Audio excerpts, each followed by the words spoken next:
just how tactile and personal the experience is. So when you've got kids that are able to have a really hands-on personal experience with animals, I think it really helps change their perspective on all of the messages that they're hearing about environmentalism and caring for the ocean.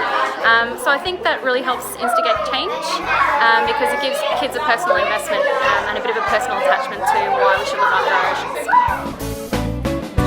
We would sing and dance around because we know we can't be found.